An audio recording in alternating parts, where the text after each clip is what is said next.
So in this Yahoo Finance tutorial video, I am going to be showing you guys how to set a reminder for a stock's earnings report on Yahoo Finance. So once you have the Yahoo Finance app opened up on your device, what I want you to do is to go ahead and select a stock of your choosing in which you're hoping to set a reminder for in regards to the earnings report being reported. So for this demonstration, how about I select the NVIDIA stock, ticker symbol NVDA, or the NVIDIA Corporation right here.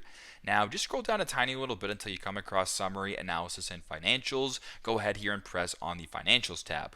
Then just scroll down a tiny little bit until you come across Historical Data. Keep scrolling to where it says Events Upcoming, NVIDIA Earnings Report. 22 days to go to earnings.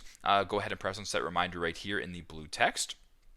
Now what you can do is you can tell when the earnings report is going to be reported. You can also set the reminder for whatever time you want. So let's just say, for example, I want to set it for the 21st. I'll set it for 6 a.m. And then once that is done, press on Set Reminder. And there you go. Fairly straightforward. That is how to set a reminder for a stock's earnings report here on Yahoo Finance. Thanks again for watching, and I hope this video helps.